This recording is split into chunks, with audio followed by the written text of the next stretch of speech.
back, everybody. It's Jared on an island here with episode 2 of our cult creation.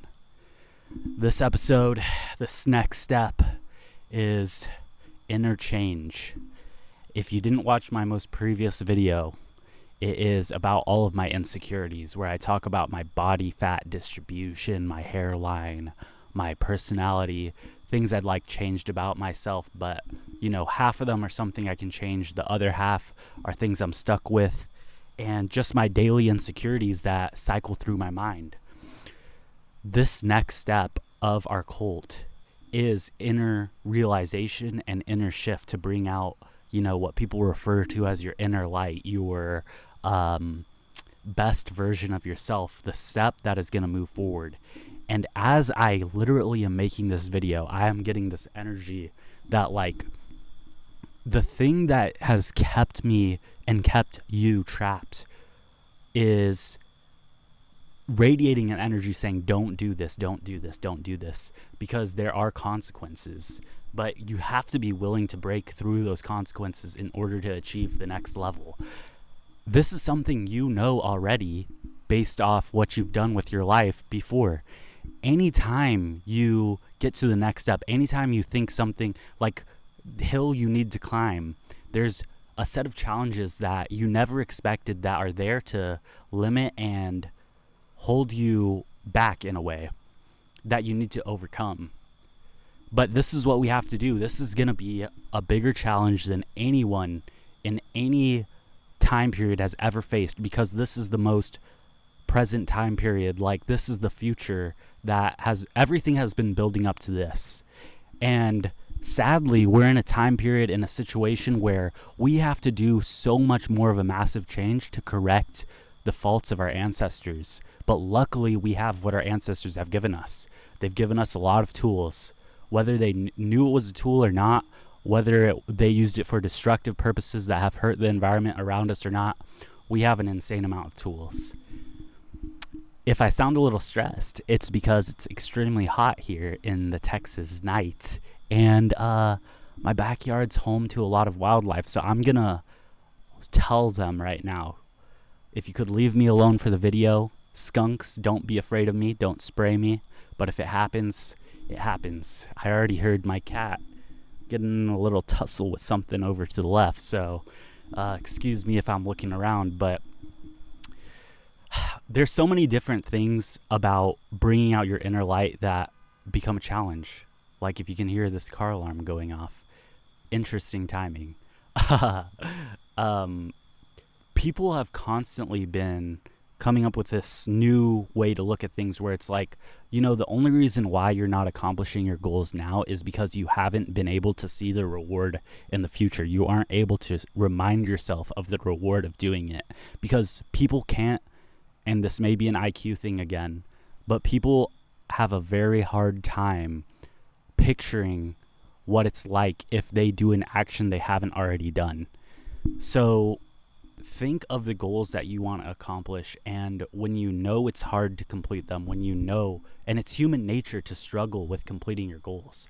That's why we all look up content, or have at least looked up content like that once before, where it's trying to mastermind goal accomplishments, trying to hustle, trying to do things to motivate us. But it is a part of human nature to struggle with these things, and we always will, no matter what the goal is. There's always going to be another hill to climb.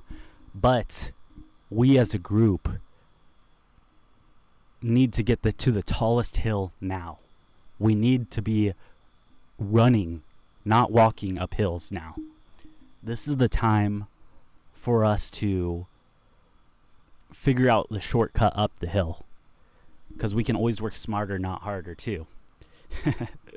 I'm really trying not to sound like I'm just spurting off quotes or different philosophical reasonings or whatever else like that.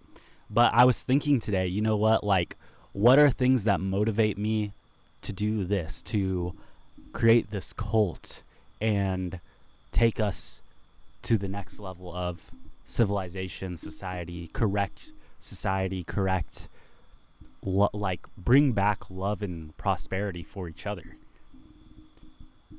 And I was like, you know what? Like, one thing that lets us know that we can be so much greater than what we are is just by looking up in the stars.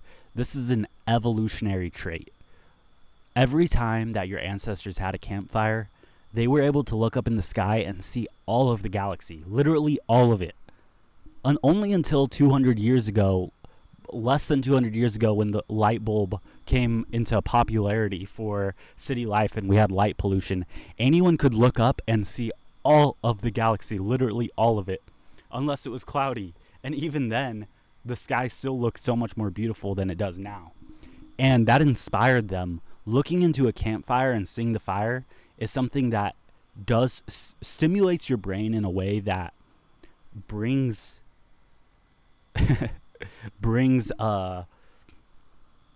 something to your consciousness that lets you reminisce on the stories being told around the campfire, on life, on your problems, and it lets you think more clearly.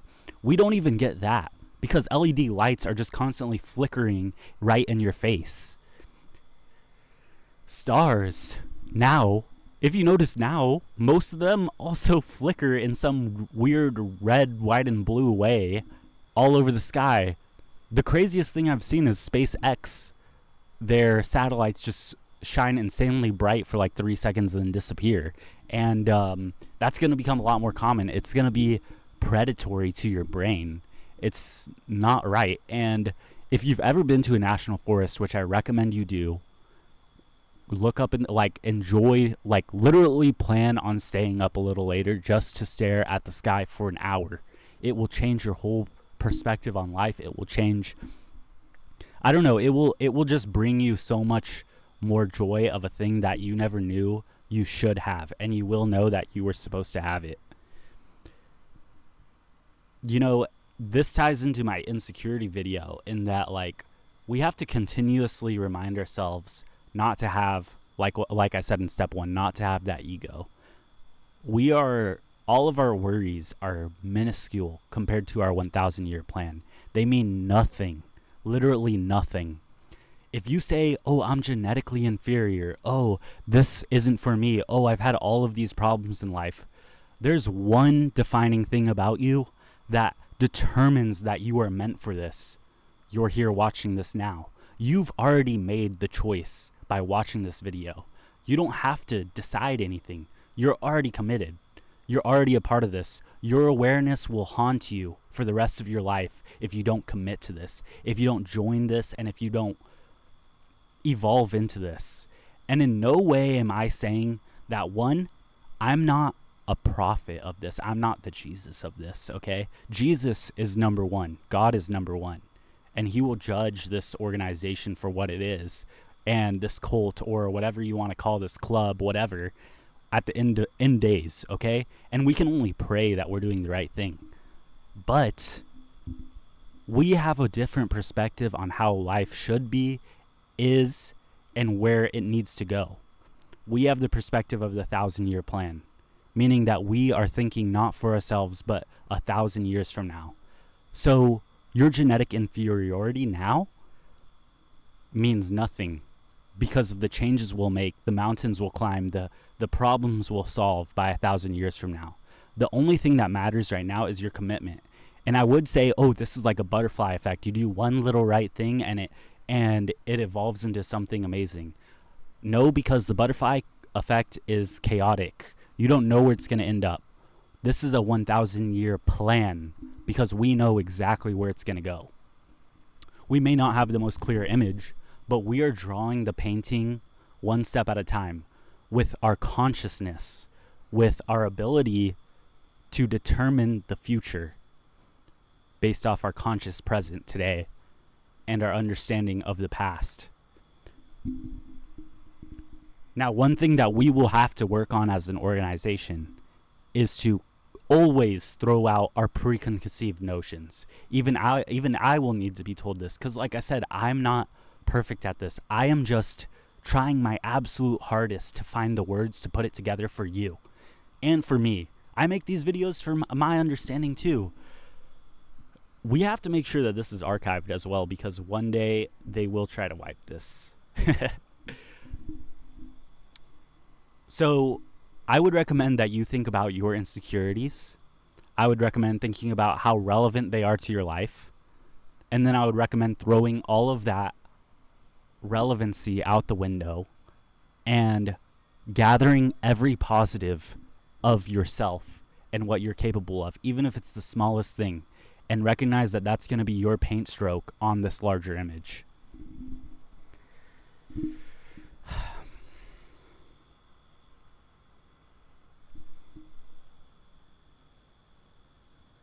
So if we all shine our inner light together, we create one giant light that radiates so bright that will be like a lighthouse, and other people will be attracted, just like they're flies. I mean, well, no, I guess that's a bad example because we don't want them to be electrocuted by the light or anything.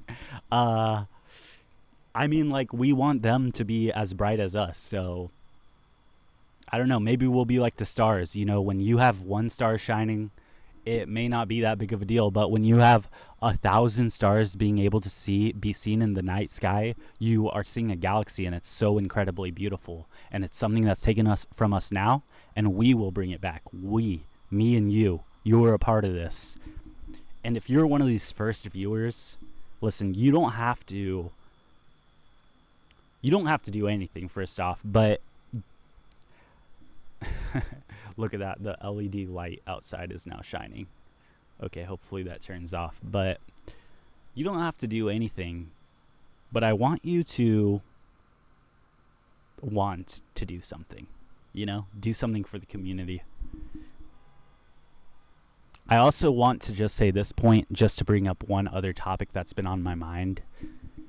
The black pill is something that is so prevalent in TikTok and stuff like that. And listen, I agree with a lot of the notions of it, but I do have to say this one thing. If you believe that you need to change yourself artificially, I want you to think, and this is what I'm talking about, long-term thinking. I want you to think about how you're going to explain it to your kids, that the genetics you gave them, you were too insecure to keep yourself. And if you've already got it, I understand. We've done things without knowing the full consequence. But now that I've told you that, please at least consider it before you get some sort of plastic surgery or surgery that changes your looks, okay? Because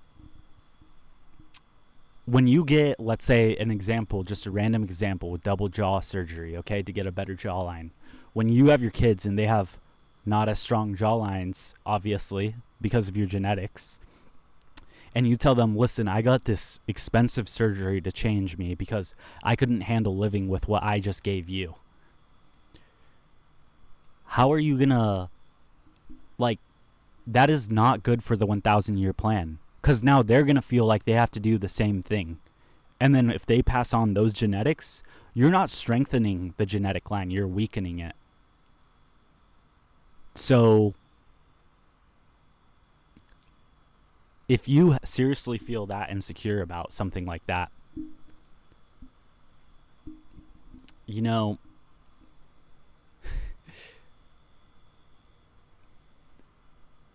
I'm sorry to say, but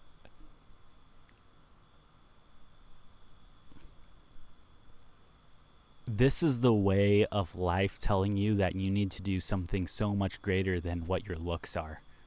And that's how you'll get achievement through, I guess, the dating sphere. Because if that's what I assume you're insecure about at the end of the day, like not being able to find a mate. But if that's not the case and you're just insecure about your looks, ask yourself why. Ask yourself, if I was the only person on earth, would I still care how my jaw looked, how my nose looked, how my lips looked, how my muscles looked? You'd have to ask yourself that. That's what I had to ask myself in order to understand why I needed to go to the gym. If I was the last person on earth, I wouldn't work out for looks. I would work out for strength if I had free time. And if it was for looks, it would be out of pure non-stress enjoyment of wanting to see my body change over a long period of time. You have to be able to admit that you are not perfect. You have a lot of things wrong with you. You're never going to be perfect. You're never going to be the lucky chosen one that was born perfectly. It's already too late for that if you're watching this video and you understand English or really any language, because you're past being a baby. And now you're given this gift of consciousness and seeing this video and knowing to move forward. And that's the only thing we can do, move forward. So I hope that brings up some sort of interesting idea to your brain. And one more thing, like, I would love to do a trip with all of us one day, like Solbra or whoever else, Paul Saladino, if he does trips to places with his fans. But all I'd need is for us to go to a park, have a campfire, and look at the stars. We literally do not need to do anything crazy besides that. That would be awesome. We don't even need to talk. We just can enjoy the most basic of things, and that's how it should be. I would like to go on one of their trips, so. All right, so step 2, inner light. Let's bring out our inner light and let it shine. And when step 3 comes out, we're going to be so prepared. We're going to be so ready. Our community is going to be ready. And don't worry about that. I'm going to be ready to share it, like share my light with you. And I hope you guys can share your light with me. And we can only grow stronger together. Thanks for watching.